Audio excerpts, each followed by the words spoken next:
Sean Slater plans his suicide as he battles depression, and actor Robert Kazinsky reveals storyline details.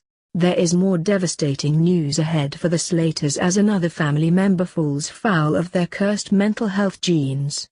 With Mother Jean Slater having spent her life battling the crippling depressive lows of her bipolar disorder, daughter Stacey Fowler was later left inconsolable as she too faced the same life-altering condition.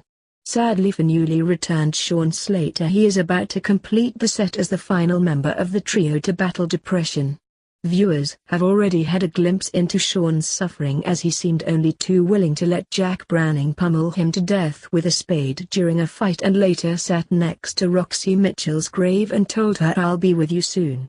Upcoming scenes will see Sean bravely open up to Jean and Stacey for the first time about how his devastating secret has been privately destroying his life for decades. Boss Kate Oates said of the Slaters' struggle, "The return of Sean Slater gives us a unique opportunity to explore two different aspects of mental health, on the one hand, the results of a long-term and untreated depression, and on the other, a person who has had a lifetime of trying to understand the delicate balance of their own mental health, and is coming out winning." The story is beautifully and intelligently played by Robert Kazinsky and Gillian Wright, both of whom care deeply about getting it right, prompting discussion, and making a difference. In a heartbreaking Metro interview, actor Robert Kazinsky went into great detail revealing all about his tragic return storyline and his own personal life experiences, saying, "Over the last 10 years of my life, suicide has become a really prevalent part of it. I have lost close friends. I have seen it up close from the degradation to the completion. I have struggled with depression in my life. 40% of people will be diagnosed with a mental health condition in their lifetime, and those are only the people who go and actually get help. Mental health doesn't just affect the person but also the people around them. We don't talk about it." 27 men a day take their own lives in the UK, many of them are under 35. Suicide is the second largest killer in America. This is a pandemic. We're too afraid to talk about it. Kate and I talked about that. What I wanted to do is talk about it, and the one place you have always been able to do that because it is socially responsible is EastEnders. I watched Louisa Lytton's rape story and was reminded of how responsible and how important EastEnders has been throughout the last 34 years. This is where I wanted to do this story. We reach millions of people a week. If 1% of people are helped by what we're doing with Sean, then think how many might reach out. What I wanted to say more than anything is that when you are in that place when you feel there is no way out, you have to ask for help. I have lost too many friends who didn't, and it was such a shock. They seemed so fine, and that's always the way. What I wanted to show was even someone like Sean Slater, someone with so many barriers and guards and such broad shoulders, he needs help and he can ask for it. Him asking for help is the one thing I wanted to show people. The inherent responsibility of making this kind of stuff is constantly underestimated.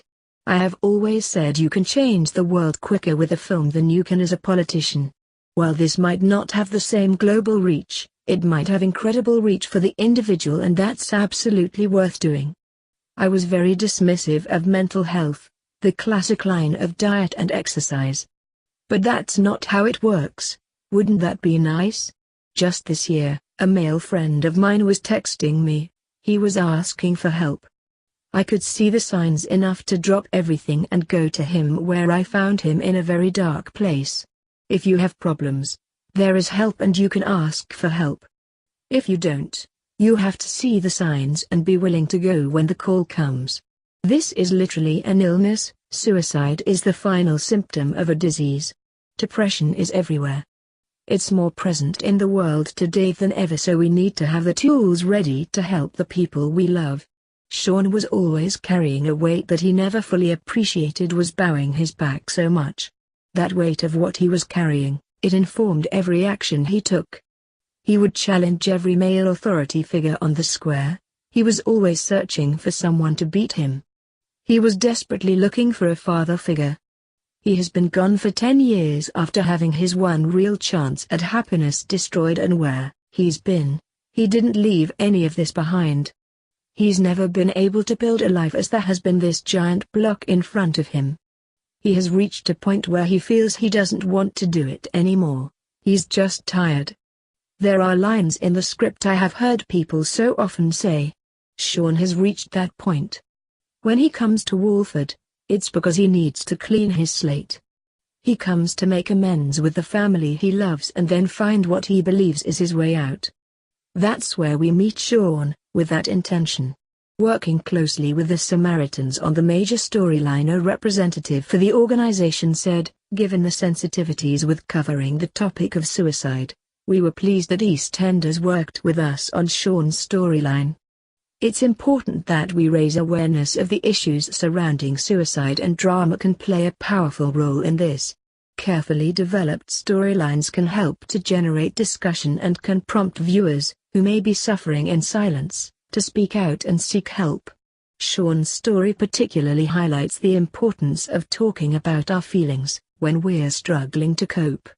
If you're worried about a friend you think may be struggling, it's all right to ask them if they're okay. For some it can be a huge relief to know that someone spotted they may be going through a difficult time and they're there to listen. If anyone would like someone to talk to about anything, feel free to contact the Samaritans on 116 123. Head to samaritans.org to access further information and help services. Can Sean overcome his suicidal compulsions? Can he get the help he so desperately needs? Can Jean and Stacey save Sean? Thanks for watching SoapBuster, YouTube's daily soap news and spoilers show. Subscribe below for the next episode.